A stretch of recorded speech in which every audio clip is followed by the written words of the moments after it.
Welcome to Lumient Live. I'm your host, Mark Ackroyd.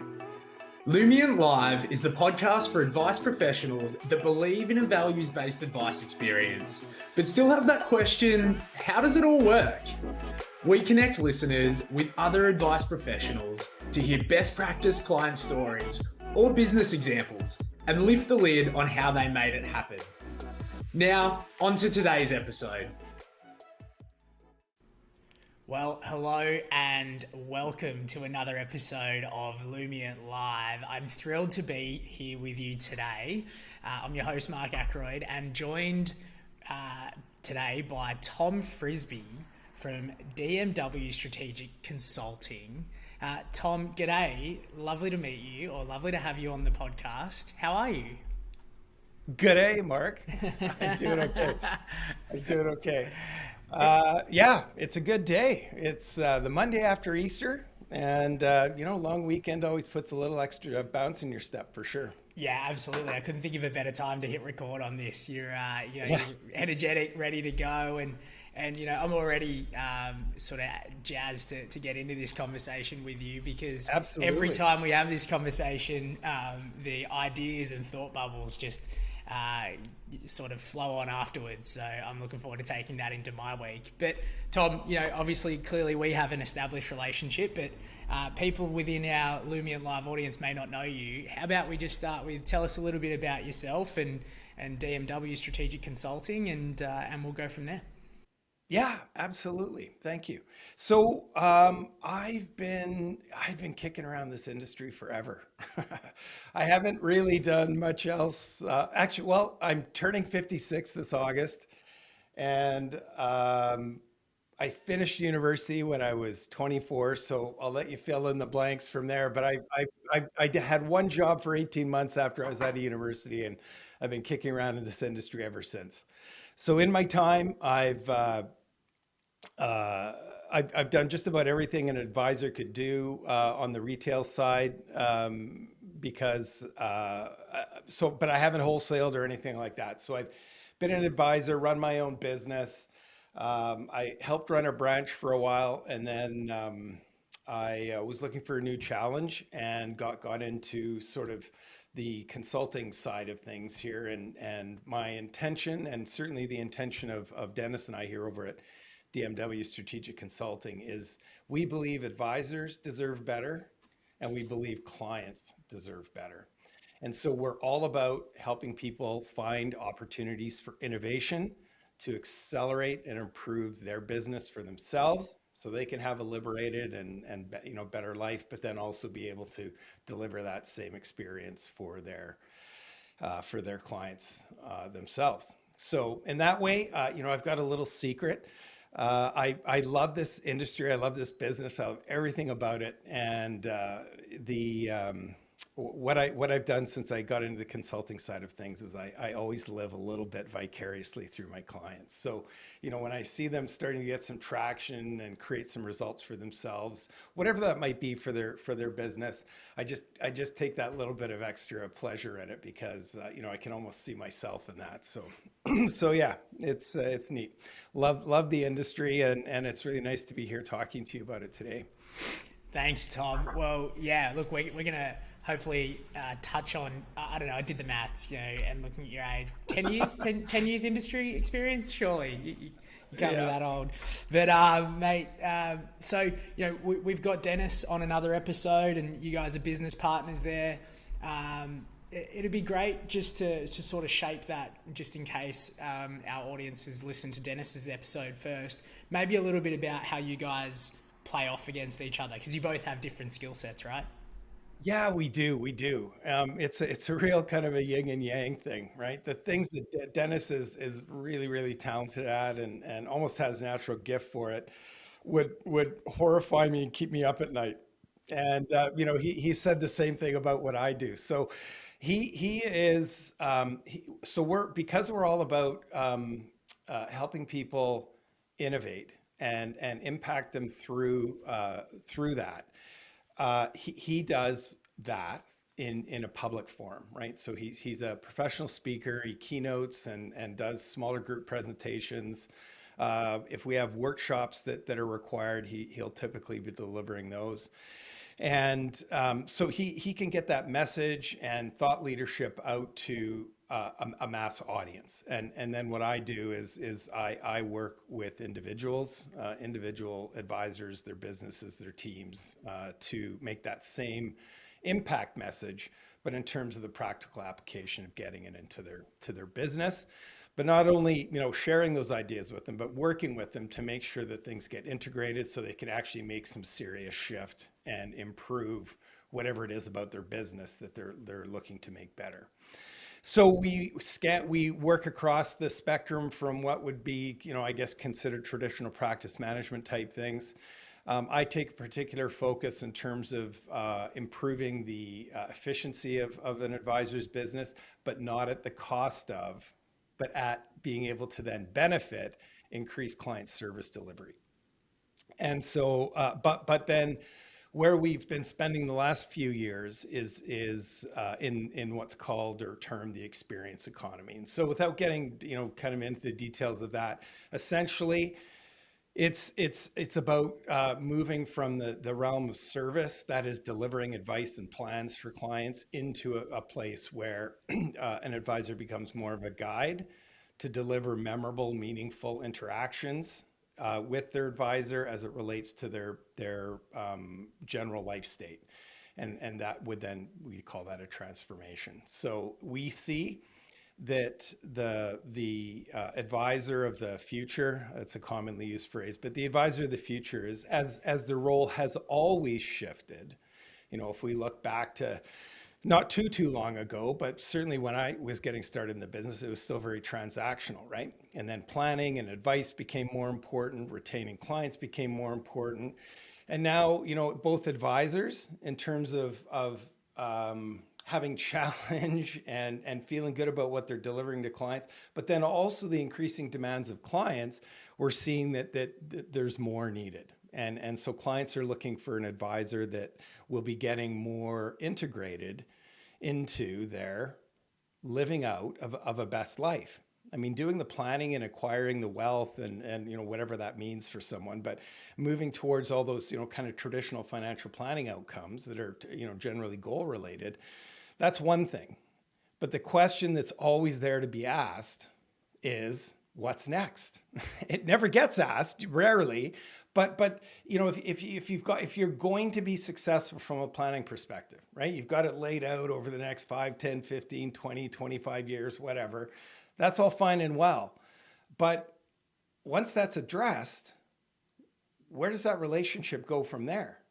Well, for the advisor that's willing to ask it, what now? Or what's that money or that wealth or that success going to mean to you?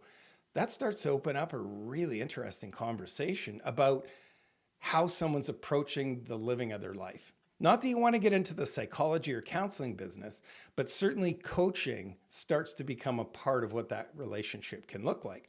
And that's where we see such a natural fit with that evolution of the advisor's role with Lumient, is because Lumient, delivers the traditional table stakes stuff around planning, with a solid ethic and deliverable there.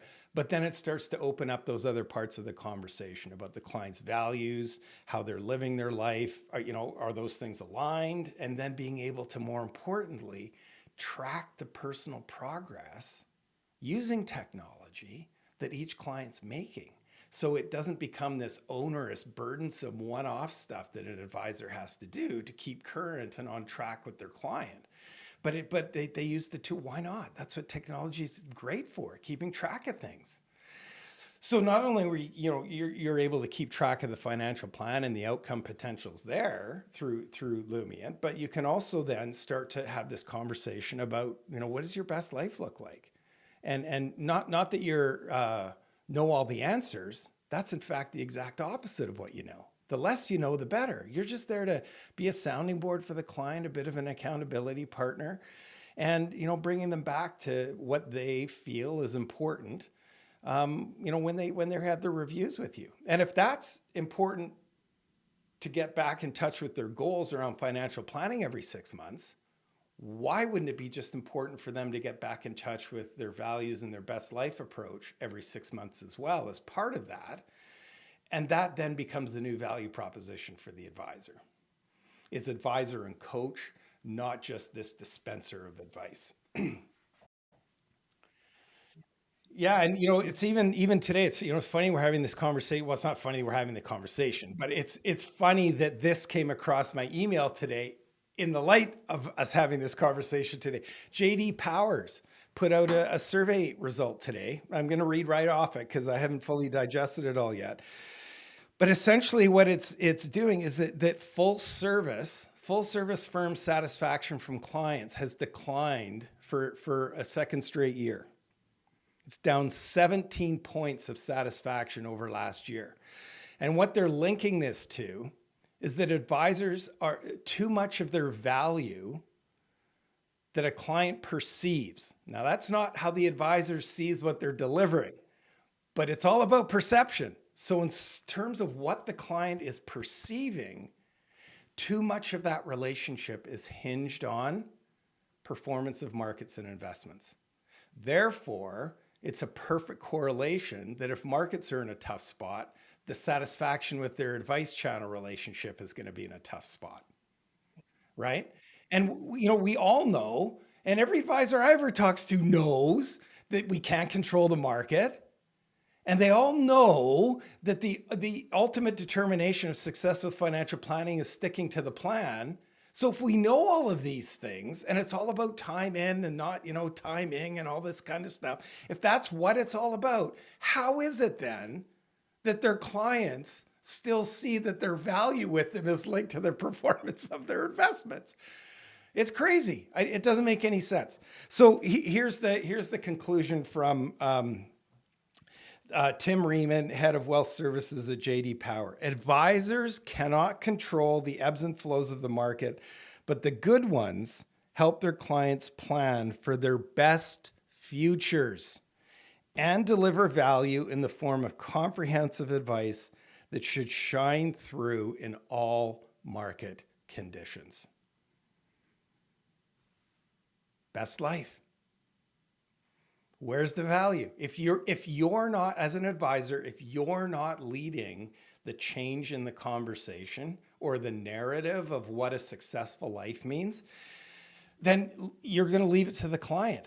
And if it's left to the client, they're going to make their own decisions and perceptions that you have no control over. So you're better to be controlling the narrative and using tools that help you manage that client relationship in all its facets in a better way. I think you raise a really good point there, right? Because this is about managing client perceptions, and to do that, you can control the narrative. You create the environment that forms the perception for the client. Tom, in your experience, how do you work with practices to sort of control that narrative or control their focus per se? Yeah, well, it's a good question. So yes, it's important to be able to control the narrative and be in charge, right? And I've got a story about that. But the important thing is to then be able to have tools and support to deliver on it. Because the worst thing a client can ever find is what I call the veneer effect. If a client thinks they're buying you as quote unquote real wood, and there are all these promises or all these possibilities in the relationship, and none of it ever evolves, that's veneer. And anybody that thinks they bought real wood and find out that it's actually veneer, well, it's a bit tough. But it reminds me of when I got into the industry, I had an uncle who was very successful at, I guess, what we call here in Canada wirehouse. And I remember him saying to me, wherever you go in this industry, don't forget this. He said, if somebody is across the desk or the table from you, they're there because they're waiting for you to tell them what to do. So that was an important message in a transactional environment, which he kind of grew up in. However, if you apply that to where we've been going here, they're waiting for you to guide them to that next place, right? They're waiting for you to show them the value, right? It's up to the advisor to be the leader in this. So where we look at this with an individual client is we start to find out what their client narrative typically looks like. And that shows up in a few different spots. The first one is literally the first hello. I call it the first hello.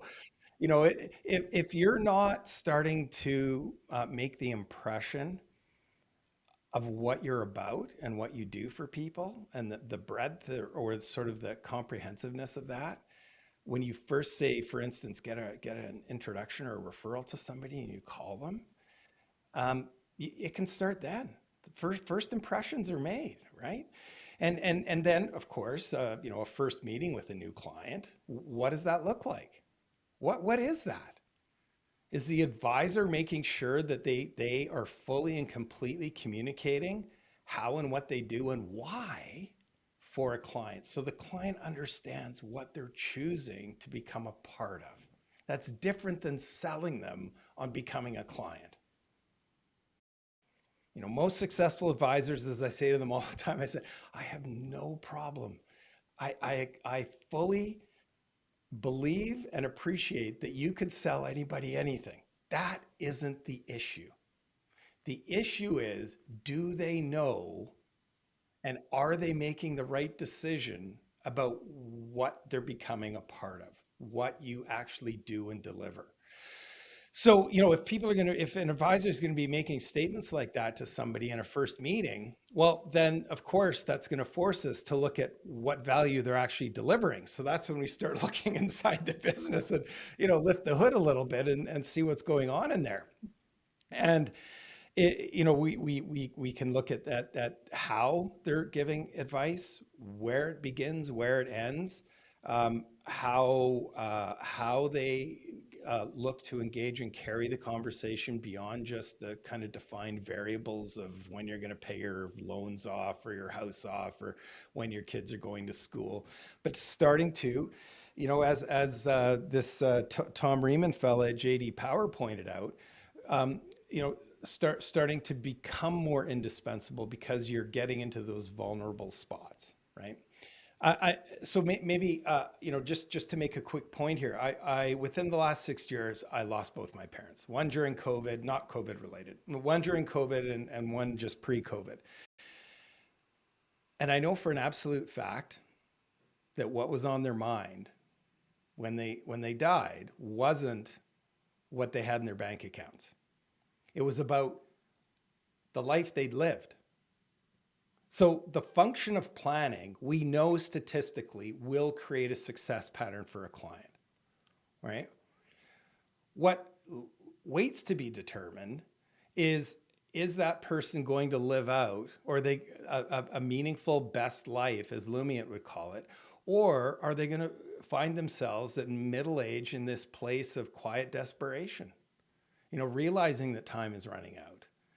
And understanding that, yeah, I missed out on a few things because I was, unaware, not focused, and so forth. I mean, my father-in-law recently retired in the last 10 or 12 years. And I asked him, as I started looking at the value his advisor had been providing him for over 30 years, and said, when did you ever have a conversation about what it was going to look like when you retired? And when along the way did you ever have a conversation about making sure that you were living out your life aspirations, right? And that's where we shift from service to aspiration and experience, is that when you can have a client become reflective, and you don't need to know the answers, you're just asking the questions, right? And being reflective and, making a shift or a change, that's a transformation. Transformation doesn't mean that, the clouds and that power and the light comes down from the heavens. That's not what it means. It's just these little shifts that make life better. And for an advisor to be a part of that, beyond just delivering solid financial advice and the framework that creates, a solid financial footing for a client through their lifetime, I mean, that's a hell of a gift. I don't know any other professional in their life that can be in such a privileged place. Where does it show up? It shows up, at the first phone call, certainly the first meeting. But then, as you go through onboarding a client, are you demonstrating what you're actually there to do, right? And then review meetings, of course, if you let those over time just degenerate into, conversations about asset allocation and markets, well, I guess you become a victim of your own sort of self, right? So I know you have a personal theory or a personal view on the review meeting. Maybe stay there for us, because we see great values-based advisors flip that meeting on its head, talk about it as a progress meeting. In your view, what needs to change with the old-fashioned review meeting, and how do you make it more relevant? Yeah, so I think the first place to start, and this isn't through semantics, by the way, by any stretch, but literally looking. So, you asked me, how is it that you start to differentiate yourself or change that narrative or conversation with the client? So, once we look at the contact points where those things can be opportunities to start changing the narrative, you also have to the advisor has to look inside their own business and start asking themselves a really hard question to answer. What do I actually do? What business am I in? And you're not allowed to include financial advice in your answer anywhere. Okay? And then, if you answer that, so it's a bit of a Socratic method. So if you answer that, and then you ask yourself why again, and keep drilling down on that until you get to, a really kind of values-based essence of your own practice or business, now you're getting somewhere. So for example, that one advisor, I remember I took them from, oh, we do, tactical market analysis to make sure the portfolios are solid and squared away, down to going through that method, down to we're in the peace of mind business. That's how that manifested. That was their attempt at bringing someone peace of mind. So if we can now expand their own conversation about what peace of mind could mean for a client, we can go beyond tactical portfolio management. Still do it, be great at it, but what now can evolve that for you and your clients in terms of peace of mind? Well, peace of mind, how about taking away some of the anxieties in life, right? And just checking in. So now back to your question about the review meeting, change the name of it. If you're all about peace of mind, I don't know, call it something like the peace of mind check-in or the peace of mind checkup or the strategy update. Review, that's looking in the rearview mirror. It's already happened. Like, what are you doing? Advisors should always be looking forward, right?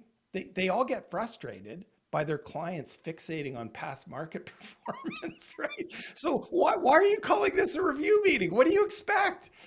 Change the name of it to what it should actually be representing in terms of you and your client checking in with each other once in a while. What do you want?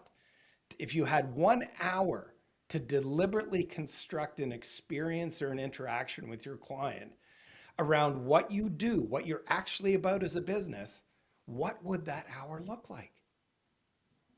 Just have some fun with that and see what comes of it. It doesn't mean every idea has to be a good one, but have some fun with it. You never know, right? A great one. I've looked at many review meeting agendas with clients of mine over the years. And I have to tell you that more often than not, the word goals review does not exist on those agendas. Just as a basic. And then if you are in, using the example of the peace of mind business, where in that agenda are you checking in with the client's peace of mind, right? Are you feeling heavy? Are you feeling light? Are you feeling in the zone? Why? What's going on? What are you doing in your life that makes you feel in the zone? If you're in the zone now, when you don't feel in the zone, what are you doing, right? And start to help them find their own patterns. Like I said, I just asked some questions there. I don't know the answers. I'm not the client. They know their own answers. I just need to know some questions that help guide them to find some answers. And I love it. That it's permission. not the old, oh, I know the question because I know the answer routine. Yeah. No, it's, I'm genuinely asking you a question that's open for you to answer. I mean, it's your deal, not mine. It's giving the advisor and their practice, because I assume that'd be a great team-based activity, but giving you permission to think outside of the construct that we as an industry have built up for so long. Yeah, yeah, and clients really like it. I mean, I can't tell you, I've had more often than not. That's sort of one of the coaching slash consulting pieces I'll do. Depending if it comes up in a situation with the client around. I'm stuck with this review meeting stuff. I say, okay, well, try this question, and I'll give this out for anybody that's listening here. Try this question at some point. Hey, we've got these goals, we've got the plan working on. I'm just curious. Once we get all these things done, what's that going to do for you? And just sit with that and see what comes. More often than not, I've had advisors come back and say, whoa, I had no idea. And the client just opens up. I mean, you've already got their trust. You're already in the inner circle, right? The circle of trust. You're already Sure. in there.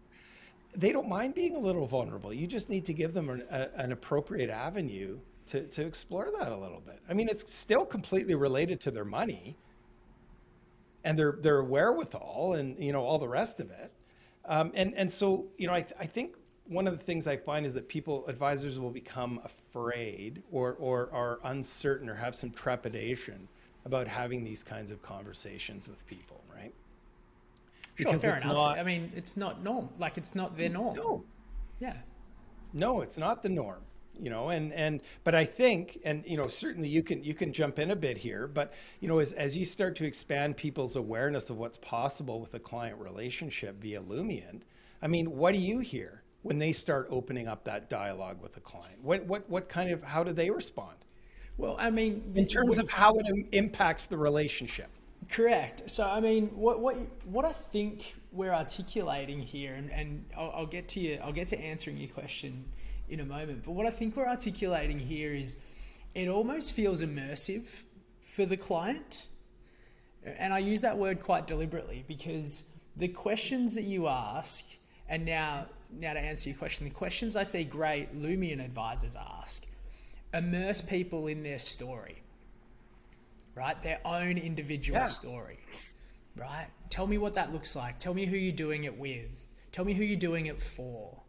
Tell me what feels good, right? Yeah. Oh, and that's amazing because even our best friends generally don't ask us those things. They're just happy for us that we're happy and that we're doing something cool and da, da, da, da, da. But those deeper aspects that we may not even invite ourselves to ask ourselves, it's important to have a context for why we do what we do. It's important to have a context for our money. Money is just energy in motion, right?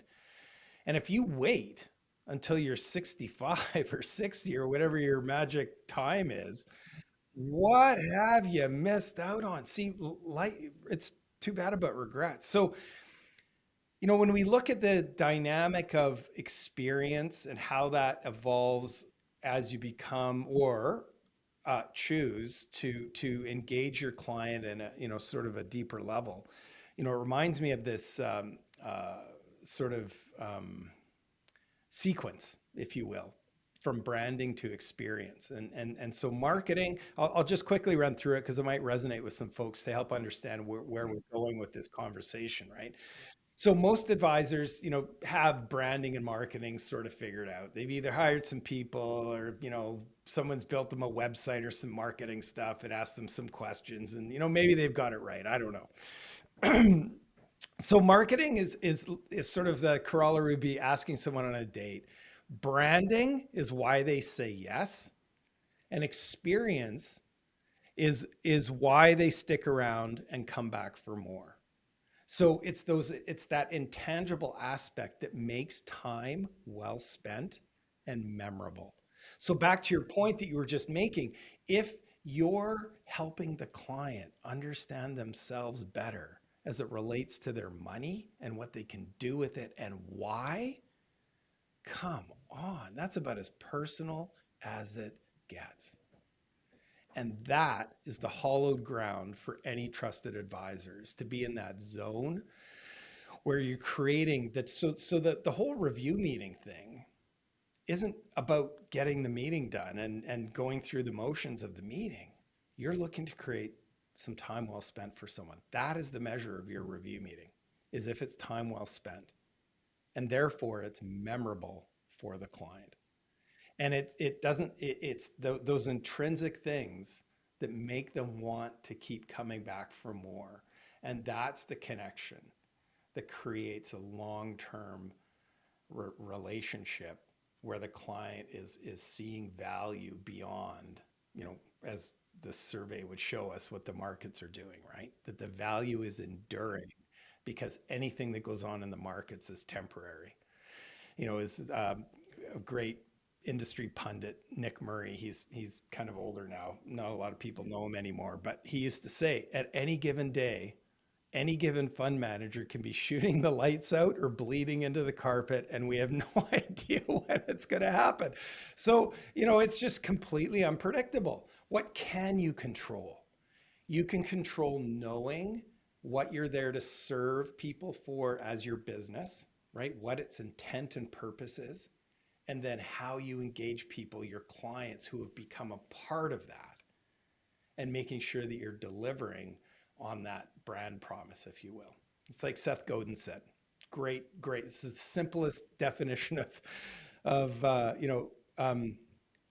branding and delivering on your prize. That's all it is. Make a promise and show up every day and keep your promise. So if you understand what your business is there to do for people, it's that deeper purpose, right? Then you show up every day and try and do a little bit more to honor that and keep your promise to the people that have chosen you as their trusted advisor. The couple themes I'm picking up from this, Tom, in this conversation is it's a real shift in focus. So it's a real first things first. When you work with practices or advisors, it's a real finding focus and finding clarity through the exercise you mentioned, but then shifting everything into the delivery of that focus, and not just shifting the services you provide, right? Because they're a law of diminishing returns, right? There's only so many services you can deliver. Therefore, the ROI on that smaller. Therefore, as we've just found out, satisfaction is diminished as well, right? Because there's only so many things that you can deliver there as well. Yeah. But creating experiences, and if I go back to immersive experiences that make you feel better, is where the magic happens, not only for the client, but for your business too, yeah? Absolutely. And it's hard to, because see, experience staging isn't like anything else, it has some kind of rules of the road. But it's really hard for me to say, oh, here's an experience, go and try this one, because all I'm sharing with you is a best practice. And to me, that's if you can rip off something I say here today and go and use it this afternoon without any context to whether it actually makes any sense for your business, that's a service best practice. Experiences are highly personalized to the business and how they want to stage that interaction with the client. So it's kind of hard to come up with specific examples without having a kind of a real business to look at and work it out with. But suffice to say, while services are becoming commoditized, and that is a trend in our industry, our beloved industry.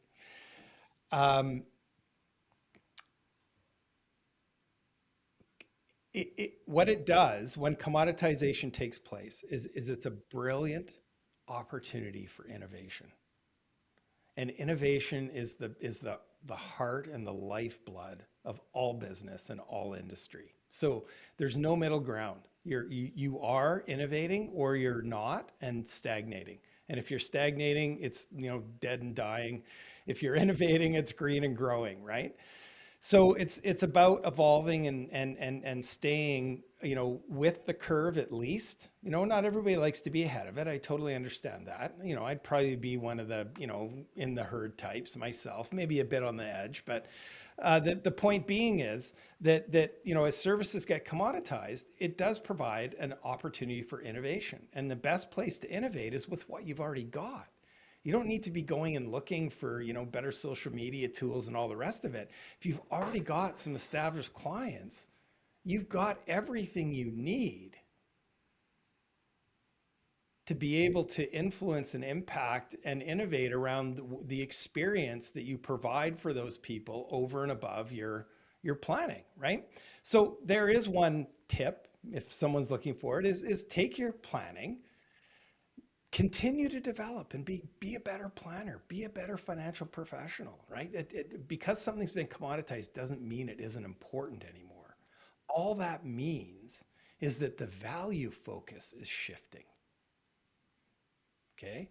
Like raw commodities of oil and gas, for example, are still highly important, and getting them out of the ground and delivered places is still highly important, but they're commoditized, right? So services of financial planning is still highly important, and you need to, continue to refine, get your CFP, do all that stuff. But then the next question is, what are we doing on that platform of the advice? And there's that one question, once this plan comes to fruition, right? We're using your money wisely. We're being tax smart. We're working on some goals, some to-do list things to get out of the way. But, once all that's done, what is that going to do for you? How is that going to make you feel? Right? What will that do to make your life better? Right? There's three examples of the same question. And just see what that does for your client relationship in terms of, what they're willing to start talking about. I mean, one of the, one I can't share a story on that. Advisor came back and said, yeah, I tried that out at my next review meeting. And it was amazing. It was amazing. First of all, this couple actually shared some things that wouldn't have naturally come up in their own conversations together, first of all, which was powerful for themselves and the advisor too, right? And then secondly, you would think that they would each have their own kind of, I guess, personal satisfaction that they would get out of that. And as it turned out in this particular example, the husband had been made redundant at work this was pre-COVID, and so with COVID hitting, hadn't really been able to bounce back, and his wife was still employed, had some flexibility in terms of her earning potential, and had really been burning it to make up and compensate, so they didn't have to sacrifice on some of these aspirational things that they wanted to get to in their later life. And he said that the best thing for him when it's all done is that she would be able to back off a bit and sit back and be proud of what she'd helped create. And so it was selfless. It wasn't about him.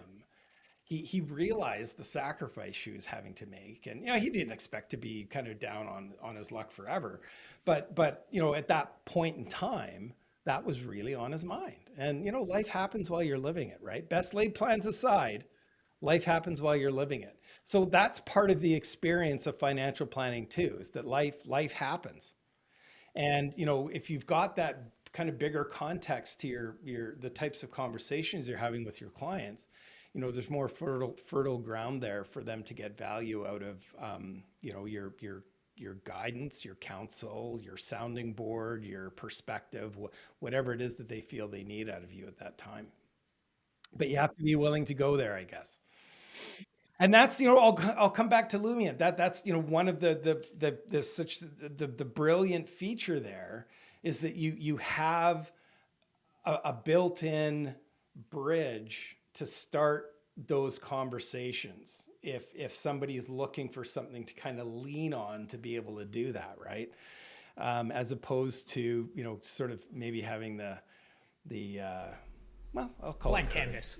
Yeah, Yeah, to go and say those words knowing that you may not have an answer for what comes next, right? Takes a bit of courage to do that.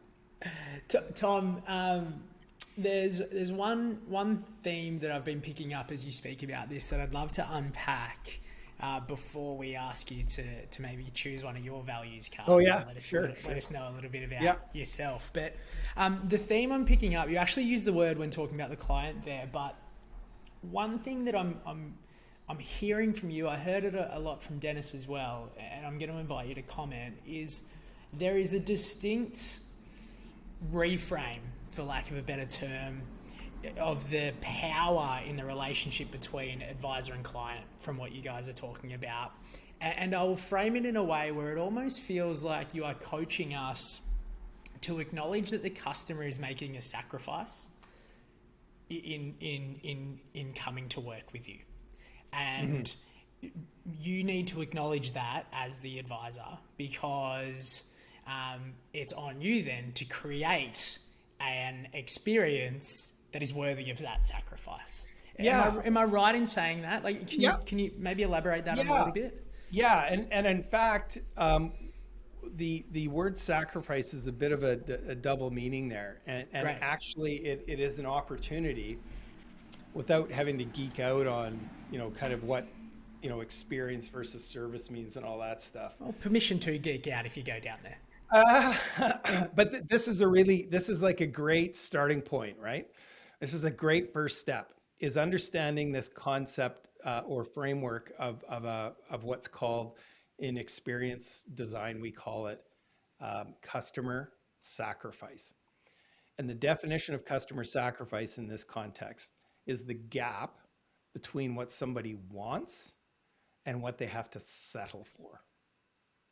All right.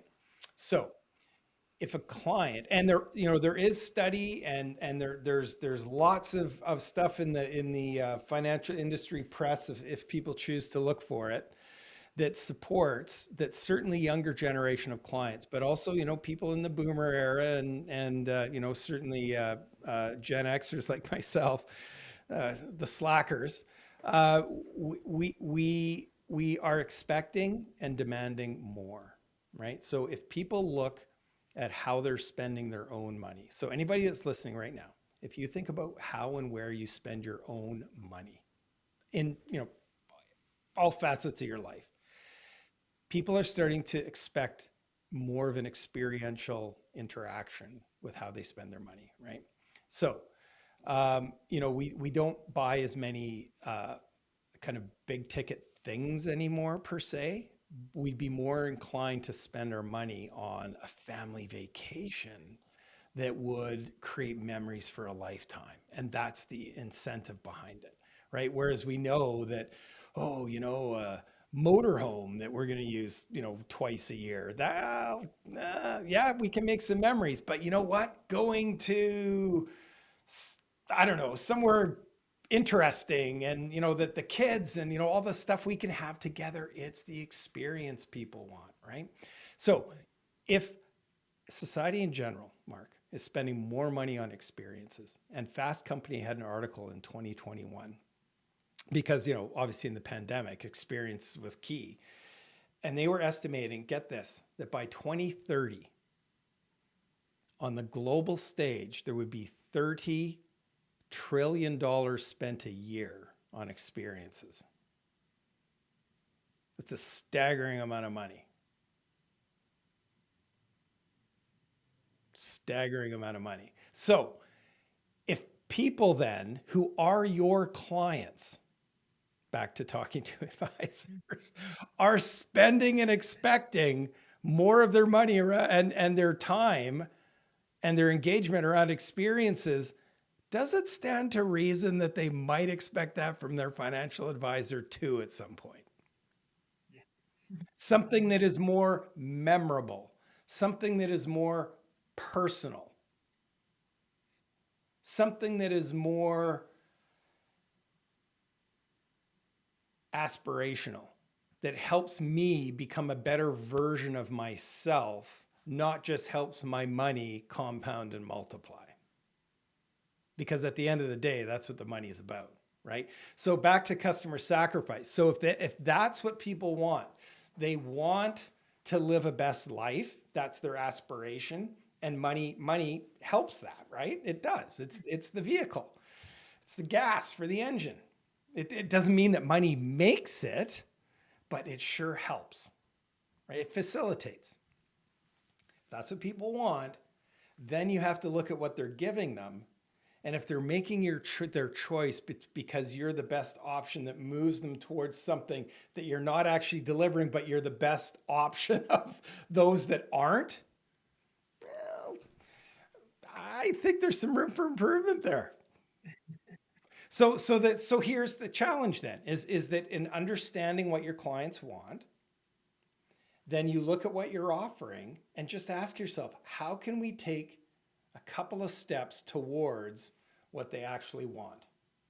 So we're not here anymore and we're here. Reduce the customer. The moment that you do that, you become more experience orientated. And that's, once again, that's where Lumion fills that gap brilliantly, right? So, Tom, I'm so grateful for your time and your energy today. We're going to ask you now to maybe just shift a little bit for us. Sure. And I'm going to pop up on the screen here our 16 value statements. Yes. You got them there? Yes. Great. So, before we wrap up today's episode, like we do with any of our industry experts, I'm going to ask you to share with the audience. Yep. If you were to pick one of these, what is the statement that most resonates with you, and why did you pick that? Why is that most important to you?